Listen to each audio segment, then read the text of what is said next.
Hi, brothers and sisters. I hope you guys are all doing wonderful.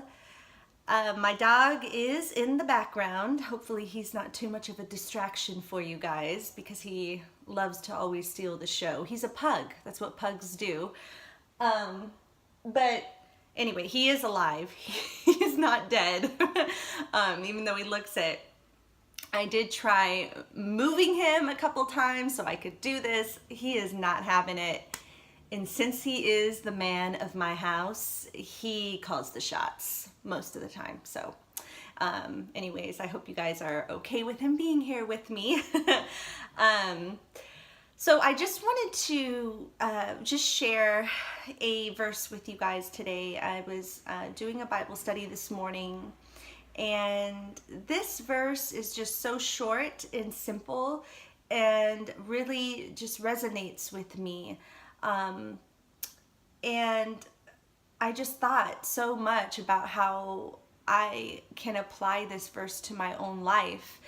And yeah, so I hope that you guys can all get something from this, and we can just go a little bit deeper into this very simple verse.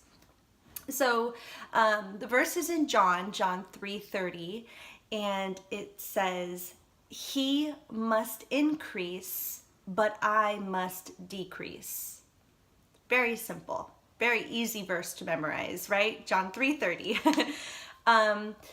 So actually, during this time, it's actually John the Baptist who says these words, and he's speaking to his disciples when after they had come to him and said, hey, there's this Jesus guy and he's doing baptisms and with his disciples, and they've got a lot more people than we do over here. What's up with that? What are we gonna do? Basically just going to him and saying, hey, Jesus is more popular than us. So that was his response. That was John the Baptist's response. And I love how the Lord will use people, even now, right? But even so long ago in the Bible, and he uses them to say things that maybe you put yourself in that person's shoes at the time and where their mind was when they actually said the words, right? But it having so much of a deeper meaning. His response was so simple. It was just, I am here. I am here to pave the way for him. And now he's here.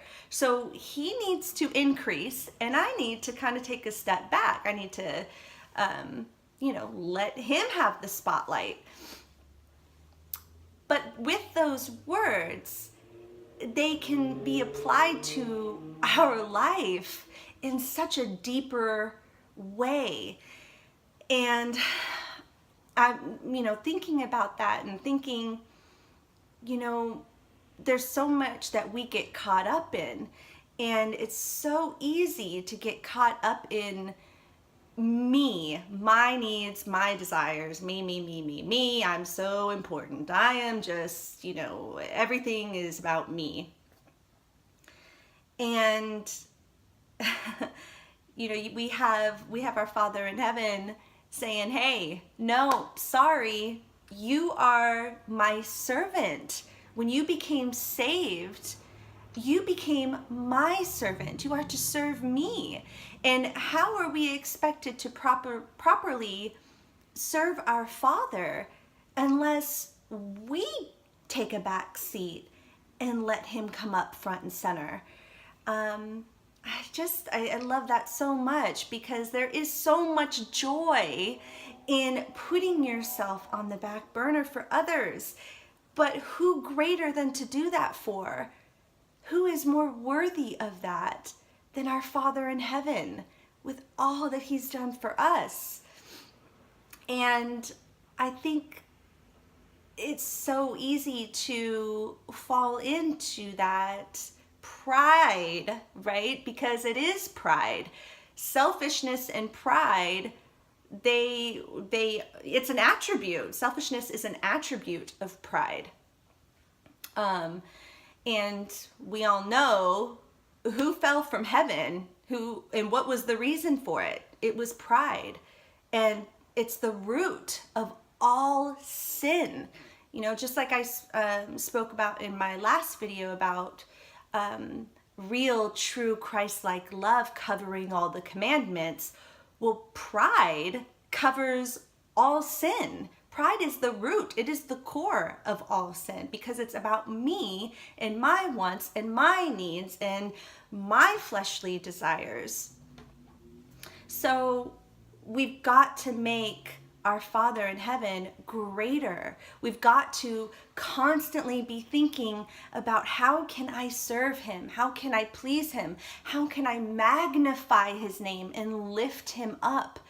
Every single day we've got to be doing that. And it's not, we don't want to fall into the self-condemnation either when, you know, we do kind of sometimes put ourselves first. He's up there. He knows our hearts. He knows what's going on. But it's recognizing it and changing it, turning it around, and you know, just sincerely going to the Lord and saying, Father, I'm having a problem with this, or you know, this is a big struggle of mine here, because it all comes down to all of our struggles. It comes down to our flesh. And our flesh is all about self. Me, me, me, me, me.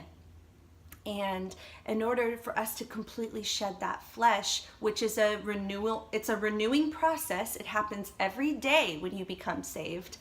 But in order for us to renew our spirit, we have to shed our flesh on a daily basis. So that's all about making him first in everything,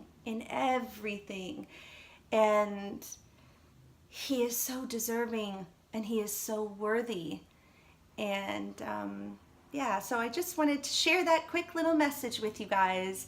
I hope you're all having a wonderful day, that you're all safe out there, that I just pray for health for you and your families, and I just pray that you guys are all just becoming closer and closer with the Lord day by day, even through all of the struggles, even through all of the temptations, that you guys just hold on strong to your faith.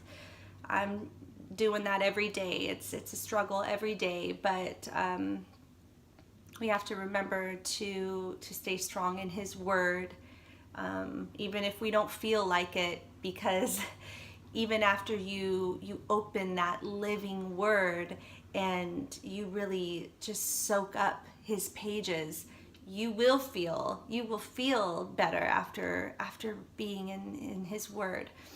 So I love each and every one of you guys, and I will talk to you very soon. Take care.